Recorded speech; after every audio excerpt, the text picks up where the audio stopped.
Hey everybody, Pika here, and welcome to a new playthrough. Hold on, I gotta get the right time. Right now, as I'm playing, it is 2:54. Actually, you know what? Let's do this. Tick, tick, tick, tick. We'll confirm. And, well, welcome to, you see the time on. Hang on. This is starting a new series here. Okay.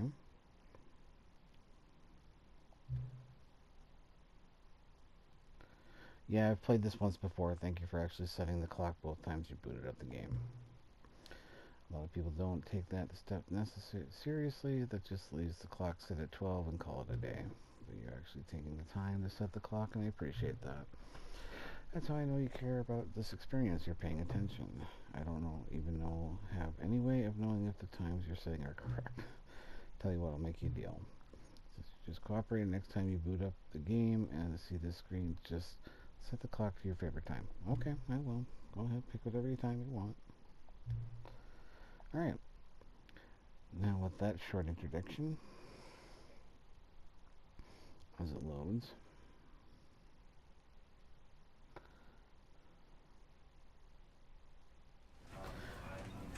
welcome to the Stanley Parable, the Ultra Deluxe version.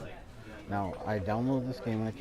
This game became available on the PSN a couple months ago. December, January, I don't know. I've only played it once, but to start off this series, because I know very little about this game, but I've heard about it. But anyways, I'm just gonna do like I did in the first playthrough I did, or the first time I played it off. I don't know, what's recording is I'm just gonna follow what the narrator says. I believe that's what it's like. But yeah, hopefully there's nothing different. It's from the last time I played this. But yeah. This is the story of a man named Stanley. I can skip it, I'm not gonna. Stanley worked for a company in a big building where he was employee number 427.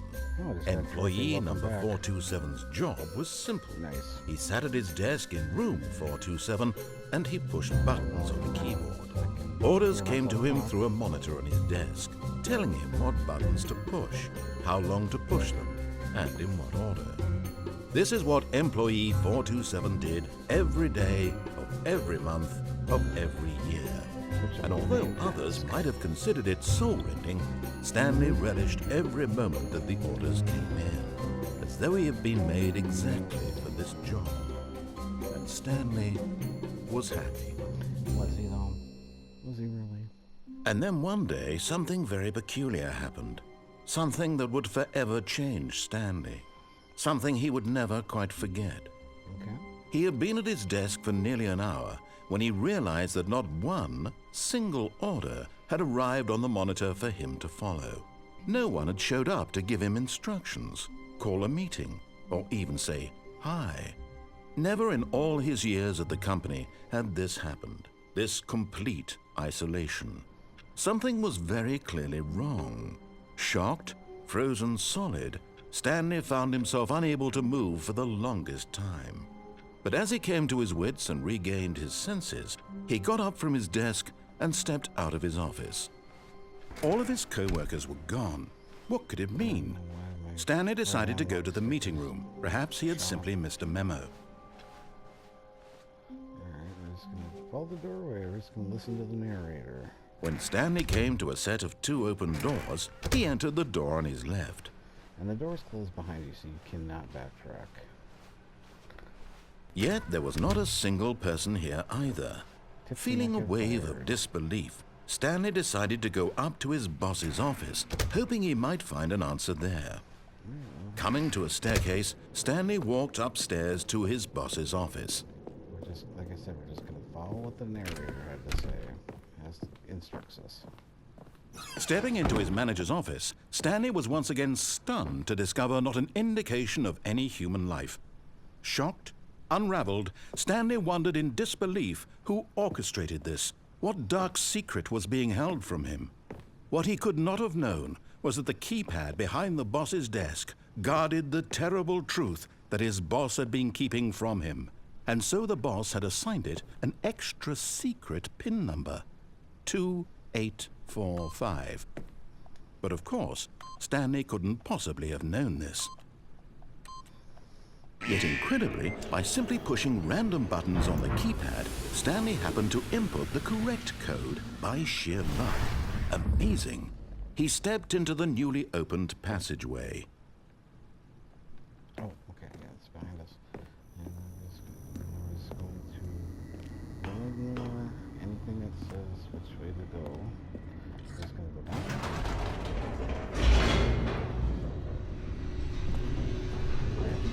I'm sure if you played this before, you know, but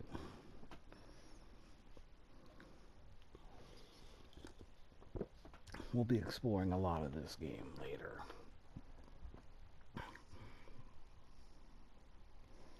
But for now, Descending deeper into the building, Stanley realized he felt a bit peculiar. It was a stirring of emotion in his chest, as though he felt more free to think for himself, to question the nature of his job. Why did he feel this now, when for years it had never occurred to him? This question would not go unanswered for long. okay. Stanley walked straight ahead through the large door that read Mind Control Facility. But we're going to listen. We're going to go to the facility. And the light. The lights rose on an enormous room packed with television screens. What horrible secret did this place hold? Stanley thought to himself. Did he have the strength to find out? Keep going. Turn on this camera. Now the monitors jumped to life, their true nature revealed. Each bore the number of an employee in the building, Stanley's co-workers. The lives of so many individuals reduced to images on a screen, and Stanley, one of them, eternally monitored in this place where freedom meant nothing. This last button. This mind control facility, it was too horrible to believe. It couldn't be true. Had Stanley really been under someowe's control all this time? Was this the only reason he was happy with his boring job? That his emotions had been manipulated to accept it blindly? No. He refused to believe it. He couldn't accept it. His own life in someone else's control? Never! It was unthinkable. Wasn't it? Was it even possible? Had he truly spent his entire life utterly blind to the world? But here was the proof. The heart of the operation. Controls labeled with emotions. Happy, or sad, or content. Walking, eating, working. All of it monitored and commanded from this very place. And as the cold reality of his past began to sink in, Stanley decided that this machinery would never again exert its terrible power over another human life.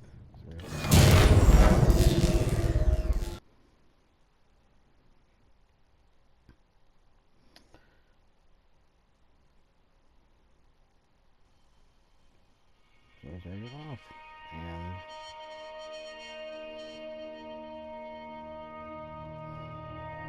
Blackness and a rising chill of uncertainty. Was it over?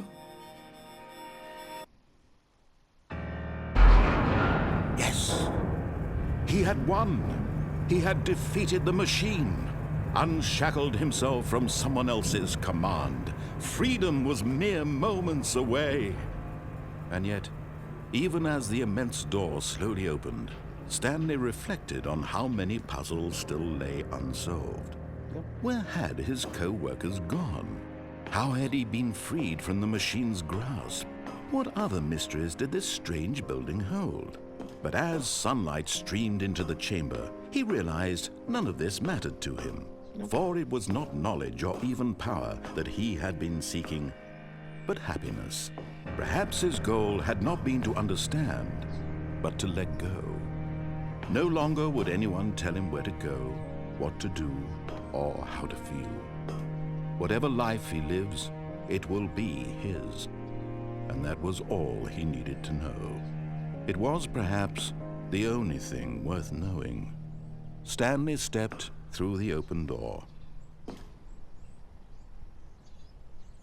Stanley felt the cool breeze upon his skin, the feeling of liberation, the immense possibility of the new path before him. This was exactly the way, right now, that things were meant to happen.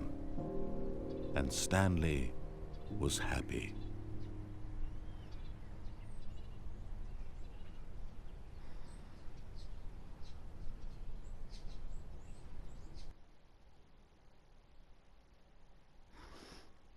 And that, I believe, is the normal ending. I know, short game, right?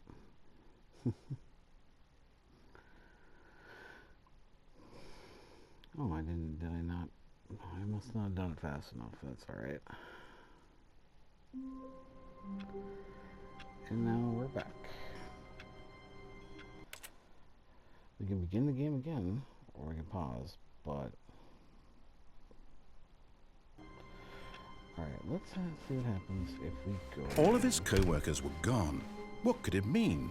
Stanley decided to go to the meeting room. Perhaps he had simply missed a memo. Alright, we're going to skip going to the meeting room this time. We're going to go to the right. When Stanley came to a set of two open doors, this was not the correct way to the meeting room, and Stanley knew it perfectly well. Yes, Perhaps he wanted to stop by the employee lounge first, just to admire it. Right, Yes, truly a room worth admiring. It had really been worth the detour after all, just to spend a few moments, but eager to get back to business, Stanley took the first open door on his left. Well, we're going to go into the door in front of us. We're going to go in here. Stanley was so bad at following directions, it's incredible he wasn't fired years ago.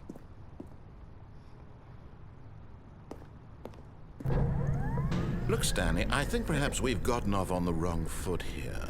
I'm not your enemy, really, I'm not. I realize that investing your trust in someone else can be difficult, but the fact is that the story has been about nothing but you all this time. Yeah, but There's someone you've been neglecting, Stanley. Someone you've forgotten about. Who are you? Please, stop trying to make every decision by yourself. Now, I'm not asking for me, I'm asking for her. Her is, but... This is it, Stanley. Your chance to redeem yourself, to put your work aside, to let her back into your life. She's been waiting. I have no idea what he's talking about. Okay. That's her, Stanley. You need to be the one to do this, to reach out to her. If you can truly place your faith in another, then pick up the phone. I will pick up the phone.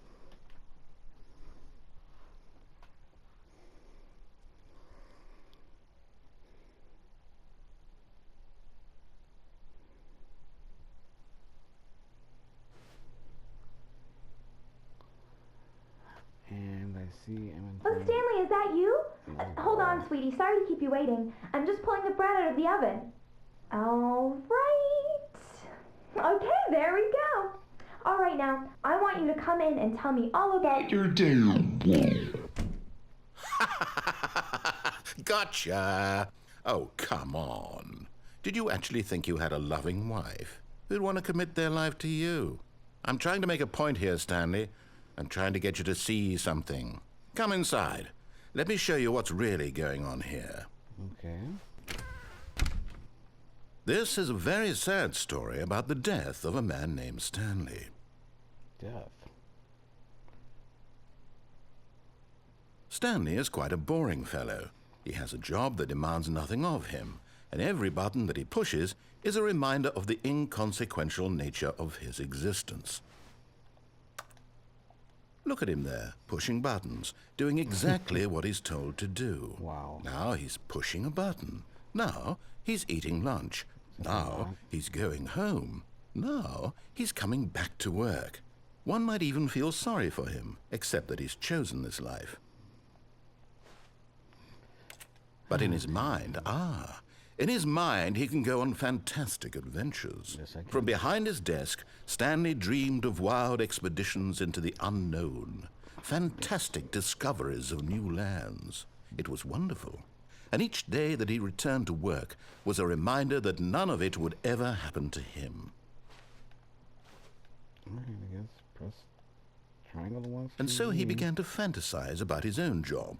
First, he imagined that one day while at work, he stepped up from his desk to realize that all of his co-workers, his boss, everyone in the building had suddenly vanished off the face of the earth. The thought excited him terribly. Press X to spend time with boys. So he went further. He imagined that he came to two open doors and that he could go through either. At last, choice. It barely even mattered what lay behind each door. The mere thought that his decisions would mean something was almost too wonderful to behold. As he wandered through this fantasy world, he began to fill it with many possible paths and destinations. Down one path lay an enormous round room with monitors and mind controls. And down another was a yellow line that weaved in many directions. And down another was a game with a baby. And he called it the Stanley Parable. It was such a wonderful fantasy, and so in his head he relived it again, and then again, and again, over and over, wishing beyond hope that it would never end, that he might always feel this free. Surely there's an answer down some new path, mustn't there be? Perhaps if he played just one more time. But there is no answer. How could there possibly be? In reality, all he's doing is pushing the same buttons he always has. Nothing has changed. The longer he spends here, the more invested he gets, the more he forgets which life is the real one. And I'm trying to tell him this, that in this world he can never be anything but an observer, that as long as he remains here, he's slowly killing himself. But he won't listen to me. He won't stop. Here, watch this. Stanley, the next time the screen asks you to push a button, do not do it.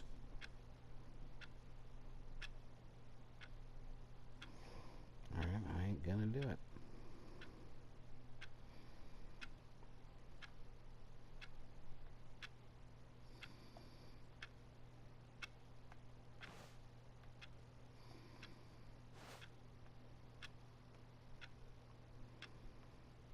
What happens if I hit the wrong button?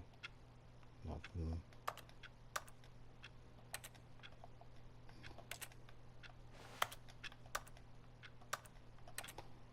Alright, fine. You see? Can he just not hear me? Yeah. How can I tell him in a way that he'll understand that every second he remains here, he's electing to kill himself?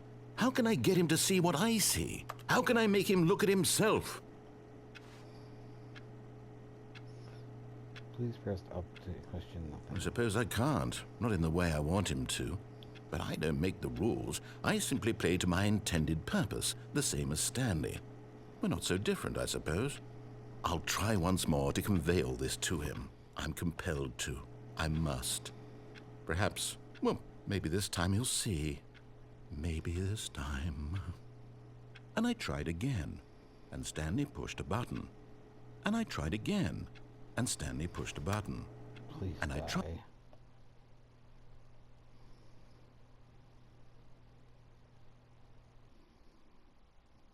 Alright. Well, that was two different endings. I'm sure there's more. But I don't want to do all of them in one sitting.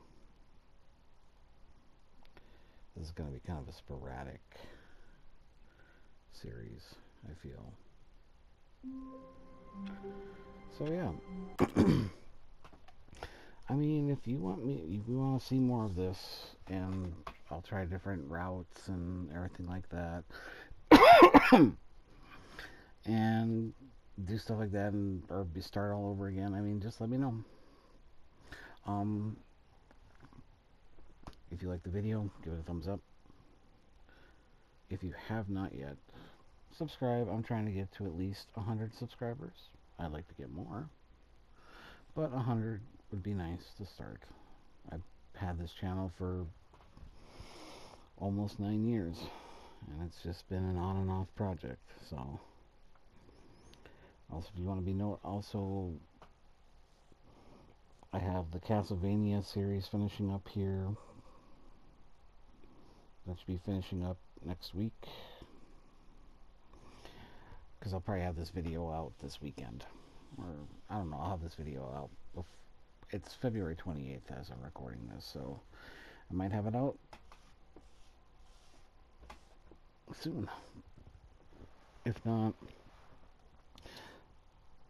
at the end screen I'll post the Castlevania luck mode playthrough or series and stuff like that. But anyways,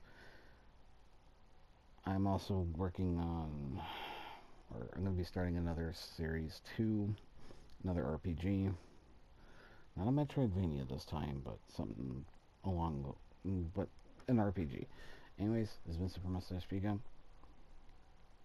Have a wonderful day.